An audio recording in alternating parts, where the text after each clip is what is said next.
Because he doesn't remember. Fill me in on this again. This was a while ago. I heard his podcast a couple of years ago. He doesn't remember anything that happened up there. He does remember about 5 minutes. And what does he say he saw? There's a movie about it called Fire in the Sky. I talked about that earlier, but it's not accurate. Unfortunately, it's accurate up to the point in which he goes aboard the craft, allegedly. He wakes up on blurry-eyed on a stainless steel table. This is from his mouth to my ears. He wakes up on a stainless steel table and he's got these. It's blurry, and he's on his back, and his eyes are blurry, and he sees this like creatures. People doesn't know what he's looking at. And he's slowly regaining his consciousness, and he sees these little quintessential alien beings, the Greys, I guess the big almond-shaped eyes and big heads, and he's absolutely terrified. He jumps up off the table. He's feeling weak. He grabs some kind of instrument or something that he has, and he's using it as a weapon. And he said he hit one of them as he swiped his hand away. He said he couldn't believe how light it was. Like he thought it would be more mass to it, but it was kind of light. In the gym. Yeah, and he took a very defensive stance against it. He was terrified, and they left. They left the room and they went to the right, and he exited the room and he went to the left. And he said that if you could imagine it was a tunnel, like a long corridor, like a hallway. But it was all one sheet of like a polished aluminum, but no rivets, no welding seam, all smooth, like all one piece.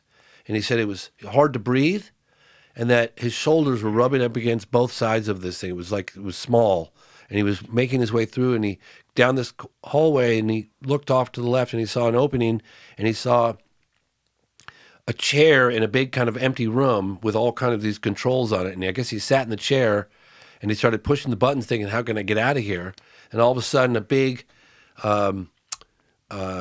three-dimensional field appeared, star chart appeared, and things were moving around. And he thought, oh my God, maybe I'm on a spaceship and I'm going to crash this thing. I don't know what I'm doing. And just then, two human-looking people walk in with these tight-fitting suits on, and they had glass bubbles over their faces. Human-looking. Human-looking. They said they were perfect. It's not like the other... No, and he goes, thank God you're here to help me. Like, Jesus. And he's looking at these tight-fitting suits. How tall were they?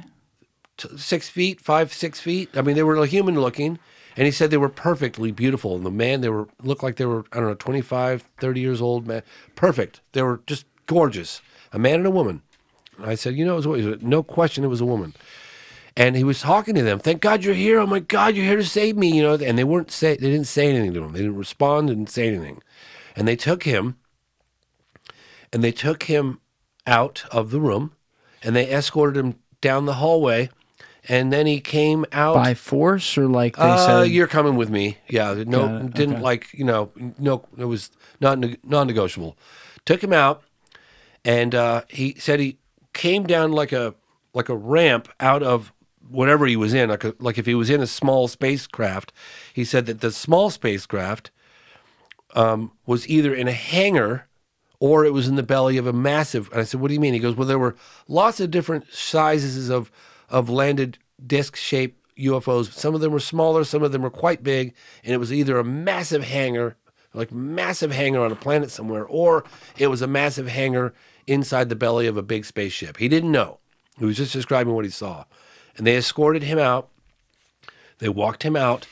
And then I think it was another person that took a cloth or some kind of chemical thing and tried to put it over. He said he put up a fight, tried to stop whatever they were doing. Okay. To put that cloth over, and then and he was trying to fight it. Like he was like, "Are they trying to kill me? What are they doing?" Like he was trying to fight it, but he said, "I was so weak and feeble, I couldn't defend myself." And then he woke up, and the thing was taken off, and 5 days had gone by. Are we sure he didn't die and he's kicking Muhammad or Jesus or some shit, and they're like, send him back? Yeah. So all the guys go down into Snowflake, Arizona in 1970. I think it's 75. I'm sorry, I don't have the exact date. It was 75. It was 75. It was 75. Okay. November 5th, 75. Okay. So and they tell the authorities and nobody believed them. Nobody believed them. Of course they didn't believe them. I mean, it was 1975. Yeah. So they all are under suspicion of homicide. And this is a homicide case, and they started an intensive manhunt for 5 days. They got dogs, helicopters. It's making world news, all this stuff, you know, and they all maintained that story. Thank you for watching the video, guys. Please hit that subscribe button and check out this clip's full podcast episode by clicking here or in the description below.